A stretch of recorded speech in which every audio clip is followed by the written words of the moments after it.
Welcome to the deep dive. We're going deep on Donald Trump. I mean, the guy's everywhere, right?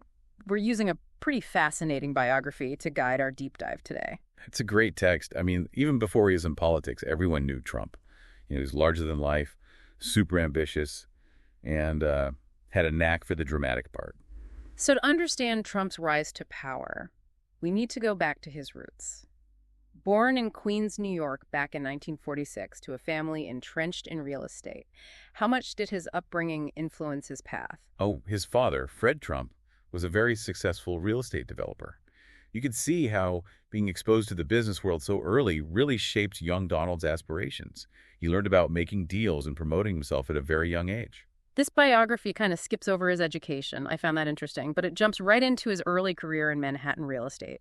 Big projects like Trump Tower, the casinos in Atlantic City, these weren't just buildings, they were statements. Yeah, exactly. He was building a brand, Yeah. an image.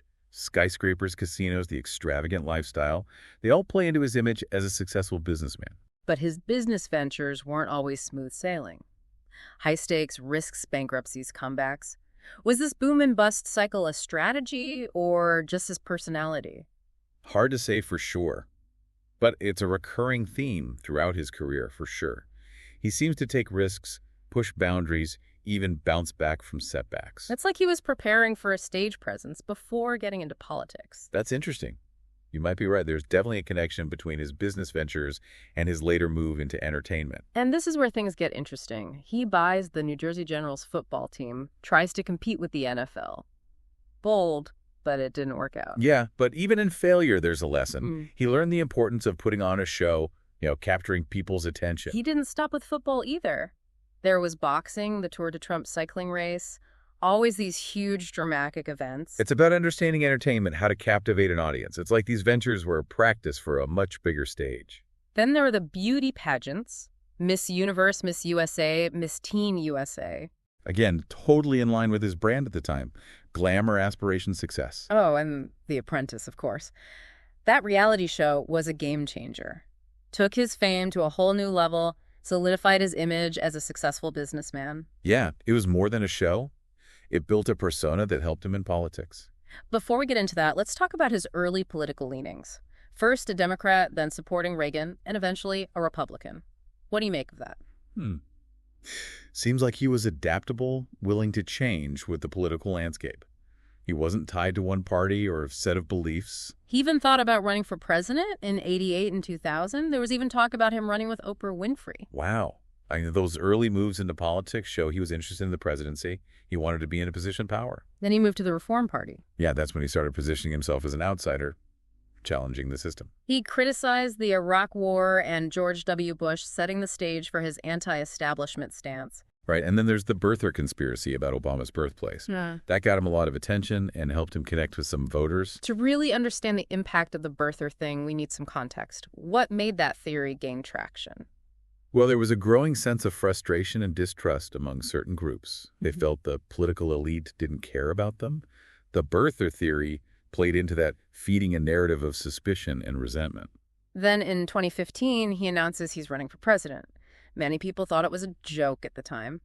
Looking back, what did we miss? There was a lot of anger and resentment in America. Economic anxiety, social change, people feeling like the American dream was slipping away. These things made it easy for a candidate who promised change to get support.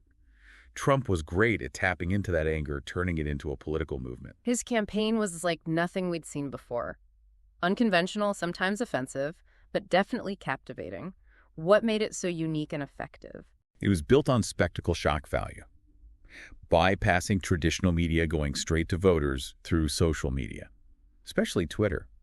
His rallies were huge and energetic. They made his supporters feel excited and like they belonged. He defied expectations, won the Republican primaries, and shocked the establishment. Yeah. Then came the general election, a brutal battle against Hillary Clinton. Oh, yeah. The 2016 election was one of the most divisive in American history, full of personal attacks, accusations, just animosity. It really showed how divided American society was. And then the accusations of sexism and assault during the campaign. Multiple women came forward. He denied them, but it raised questions about his character and if he was fit to be president. Yeah. His campaign also blurred the lines between truth and lies. He constantly said things that were proven false, but they resonated with his base. He called it truthful hyperbole.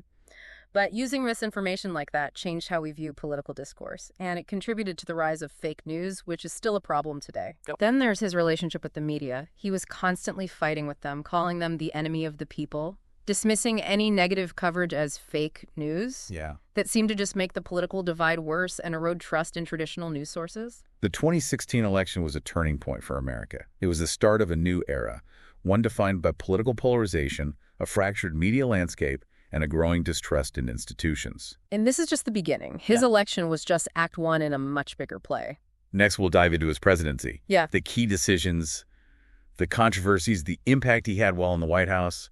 It's going to be wild. So we left off with Trump winning the 2016 election. I remember that night like it was yesterday. What a wild ride that was. Yeah, a total political earthquake. Yeah. His win sent shockwaves around the globe. Yeah. And those protests at his inauguration, the Women's March in Washington, was one for the books. He gets into office January 2017, and boom, executive orders galore. Pulled the U.S. out of the Trans-Pacific Partnership, froze federal hiring, revived those Keystone XL and Dakota Access Pipeline projects. Every day was a headline. It was definitely a rapid-fire governing style. He relied a lot on executive power, sometimes even bypassing Congress.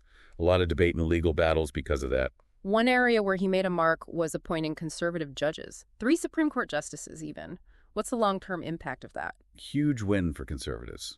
It shifted the balance of the courts for probably decades to come. Abortion, gun control, affirmative action, all that will likely be affected. Immigration was another hot topic. Building that wall on the U.S.-Mexico border was his campaign centerpiece. Right, and it wasn't just the wall. Remember that travel ban, the one targeting Muslim-majority countries?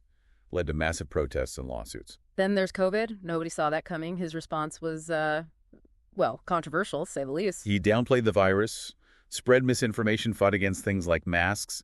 He even took us out of the World Health Organization. The pandemic really threw everything off course, both here and around the world. Yeah, it exposed how fragile our healthcare system is and really highlighted the deep political divides we have. His handling of it was criticized a lot. Definitely played a part in him losing in 2020. Speaking of which, his tax cuts were big news, mostly benefited corporations and the wealthy, though. What was the reasoning there, and what actually happened?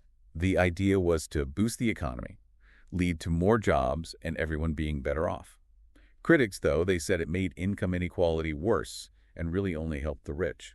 The jury's still out on the long-term economic impact. He also started that trade war with China, slapping tariffs on tons of goods. Classic America First move. He said it was needed to protect American jobs and businesses from unfair competition. But that meant higher prices for us and messed up global supply chains. That trade war was a big deal for the global economy. Still seeing the ripple effects of that today. On the world stage, he seemed to favor an isolationist approach, questioned NATO, and pulled us out of the Paris Climate Agreement. It was unpredictable, transactional even. He cared more about his personal relationships with other world leaders than typical diplomacy. So 4 years of constant change controversy and a global pandemic. Then in 2020, he loses to Joe Biden. But instead of accepting defeat, he starts making those claims about election fraud. Yeah, that was unheard of. Refusing to concede and trying to overturn the election results really damaged trust in the democratic process. And then January 6, 2021, his supporters stormed the Capitol. A dark day for America. A direct attack on the peaceful transition of power. A real wake-up call about how fragile our institutions are. He got impeached for a second time, for incitement of insurrection. He was acquitted by the Senate, but that second impeachment really cemented his legacy as a divisive figure. Someone who went against democratic norms. Even out of office, he still held a lot of sway in the Republican Party. Yeah, his influence didn't go away. Shows how much his base believes in him. And then, of course, he announced he was running again in 2024. Not a shock to anyone. It felt inevitable. He never really left the political scene. But it wasn't a smooth comeback. Multiple indictments on different charges, financial crimes, hush money payments, even trying to mess with the 2020 election results. Yeah, those indictments really added another layer to his campaign. Turned the 2024 election into a legal drama. It was a crazy time for American politics. And through it all, he always knew how to get attention, how to control the news. He really understood the media, using Twitter and social media to bypass traditional outlets. talking directly to his supporters and strengthening their loyalty. Even with the legal troubles and January 6th, he still got the Republican nomination for president in 2024. Felt like a sequel was coming. He knew how to weather scandals and keep control of the party. It's the power of his populism. His message really resonated with people. He picked J.D. Vance as his running mate, senator from Ohio. And get this, even his biggest rivals from the primaries, people like Ron DeSantis and Nikki Haley, ended up campaigning for him. Everyone coming together like that, it was a sign of his power and how much people liked his populist message. He was a force to be reckoned with. But then, in a twist nobody saw coming, Joe Biden drops out. Yeah, that was huge. Changed everything. Left Kamala Harris as the Democratic nominee. Nobody expected that. Trump versus Harris in 2024. History in the making. First time 2 candidates from minority groups went head-to-head for the presidency, and the stakes were incredibly high. The whole election felt like a choice about where America was going.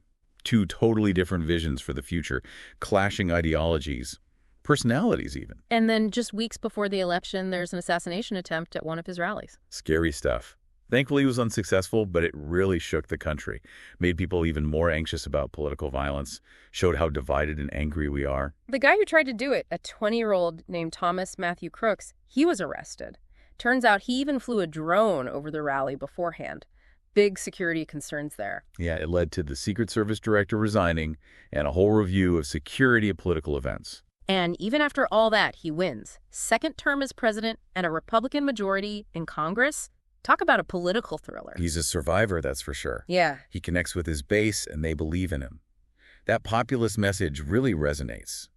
His win really reflects the political trends we've been seeing, the partisan divide and distrust in institutions. What a journey. From real estate to reality TV to the White House twice. It's hard to believe. It shows how unpredictable American politics can be, the power of personality, how divided we are as a nation. So now what? What does a second Trump presidency mean for America? For the world? I think we need a minute to process all this. Agreed. His legacy is complicated. Historians and political scientists will be arguing about him for years. Well, we've covered a lot, from Trump's early days in real estate to his second inauguration as president of the United States. Yeah, fascinating deep dive. All the twists and turns, his wins and losses, the controversies. His impact is undeniable on American politics and culture both. We've laid out the facts. Now the big question. What does it all mean? What's his legacy? What does his second term say about American democracy? It's complicated. No easy answers. Some people see him as a hero, someone who challenged the system and fought for the average American. Others see him as a demagogue, someone who weakened democracy and divided us. Even in the biography we've been looking at, it's obvious he's one of the most polarizing figures in modern American history. Definitely. And that polarization is part of his legacy. He tapped into resentment and anger. He gave a voice to people who felt ignored by the political elite. His supporters talk about him being a straight shooter, someone who tells it like it is, even if it's offensive. They like that he challenges the status quo. That's a big part of his appeal. He threw out the old rules of politics. His style was often harsh and confrontational. That resonated with voters who were tired of empty promises and political correctness. But his critics say his rhetoric was dangerous, that it made hate speech seem normal and empowered extremist groups.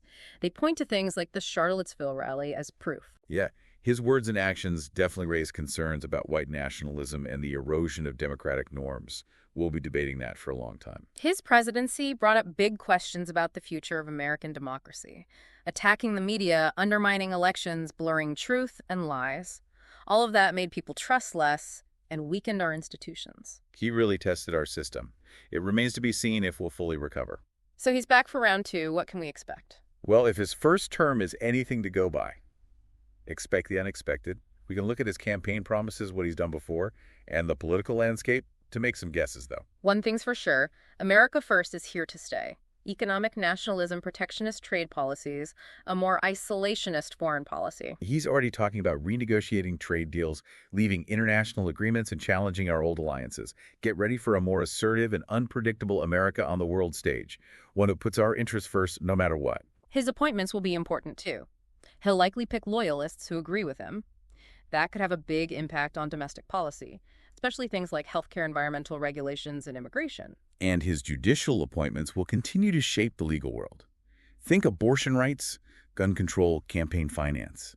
The Supreme Court could tilt even further to the right, with huge consequences for America. What about Congress? With a Republican majority, will they just go along with whatever he wants? Maybe. Republicans mostly supported him in his first term, but there were times they disagreed, like on foreign policy and trade. This time around, he might face more opposition from his own party, especially if his policies are unpopular or hurt the economy. I think it's safe to say his second term will be just as chaotic and divisive as his first. More attacks on the media, more attempts to silence critics, more blurring of truth and lies. The polarization that defined his first term will probably get worse. It's a tough time for American democracy. Deep divisions, lack of trust, misinformation, extremism.